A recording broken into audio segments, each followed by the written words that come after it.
آج ہم پاکستان کے الیکٹرانک جرائم کی روک تھام کے قانون پیکا اور اس میں جو نئی تبدیلیاں آئی ہیں ان پر بات کر رہے ہیں۔ یہ قانون ہماری آن لائن سرگرمیوں کو آپ کہہ لیں ایک طرح سے ریگولیٹ کرتا ہے۔ تو آئیے دیکھتے ہیں یہ قانون اصل میں ہے کیا اور کن لوگوں پر لاگو ہوتا ہے۔ جی، یہ قانون پاکستان کے تمام شہریوں پر لاگو ہوتا ہے۔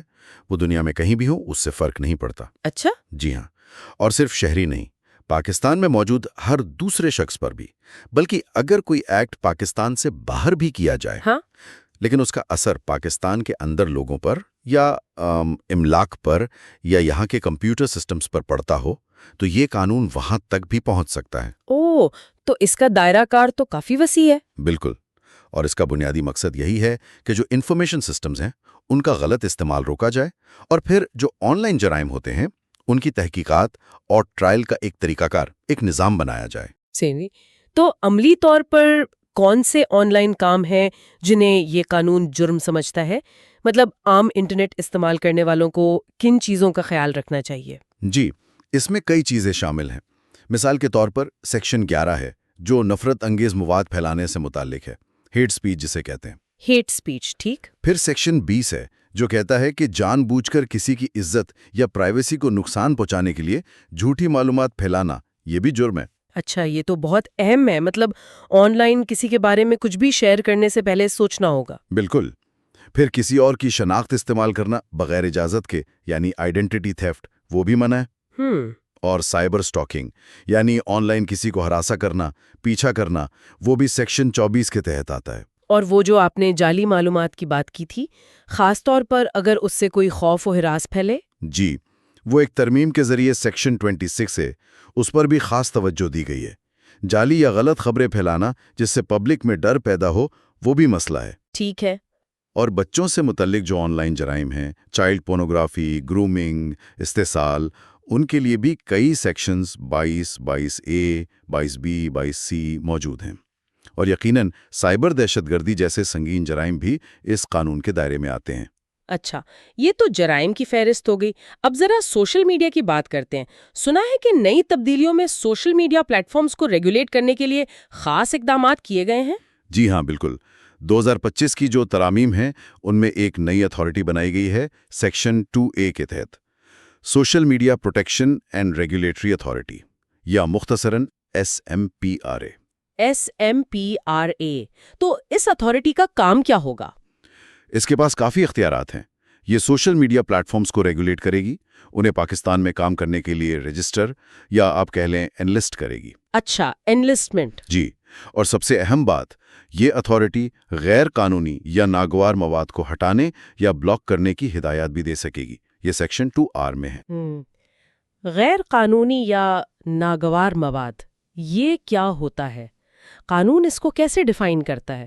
قانون کے مطابق اس میں وہ مواد شامل ہے جو پاکستان کے نظریے کے خلاف ہو، یا جو تشدد پر اکساتا ہو، مذہبی یا نسلی نفرت پھیلائے، فاش مواد ہو، یا پھر جعلی اور جھوٹا مواد ہو۔ ٹھیک ہے۔ اور ایک اور چیز، کسی شخص کی کردار کشی کرنا، یعنی ان پر بے بنیاد الزامات لگانا، وہ بھی اسی میں آتا ہے۔ اور اس میں عام لوگ بھی شامل ہیں اور اہم اداروں کے لوگ بھی، جیسے عدلیہ، مسلح افواج، پارلیمنٹیرینز وغیرہ۔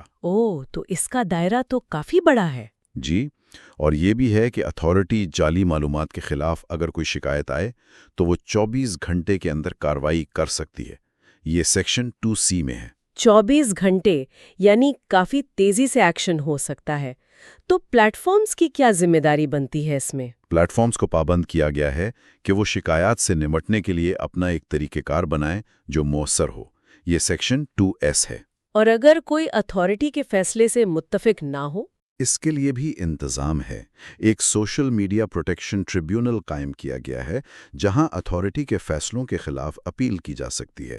یہ سیکشن 2V اور 2W میں ہے۔ ٹھیک ہے۔ اب آتے ہیں ان قوانین پر عمل درآمد کی طرف۔ تحقیقات کون کرے گا؟ کیا طریقہ کار ہوگا؟ اس کے لیے بھی ایک نیا خاص ادارہ بنایا گیا ہے، national cyber crime investigation agency, یعنی NCCIA، سیکشن 29۔ NCCIA۔ جی، یہ ادارہ خاص طور پر ان جرائم کی تحقیقات کرے گا۔ قانون نافذ کرنے والے اداروں کو کچھ خاص اختیارات بھی دیے گئے ہیں، جیسے وہ ضرورت پڑنے پر ڈیٹا کو محفوظ کرنے کا کہہ سکتے ہیں، سیکشن 31۔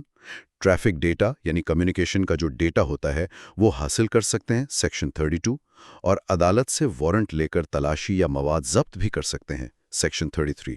اچھا، اور جو انٹرنیٹ کمپنیاں ہیں، سروس پرووائیڈرز، ان کا کیا کردار ہے؟ ان کی ذمہ داری کو محدود رکھا گیا ہے، سیکشن 38 کے تحت۔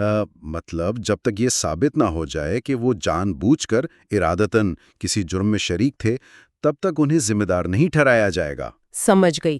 تو اگر ہم اس ساری بات کا خلاصہ کریں تو یہ قانون ایک کوشش ہے ڈیجیٹل دنیا میں کچھ اصول، کچھ ضابطے لانے کی، جی بالکل۔ یہ واضح کرنے کی کہ آن لائن کیا ٹھیک ہے اور کیا غلط، اور پھر اس پر عمل درآمد کرانے کے لیے ادارے اور طریقہ کار بنانے کی۔ بالکل درست کہا آپ نے۔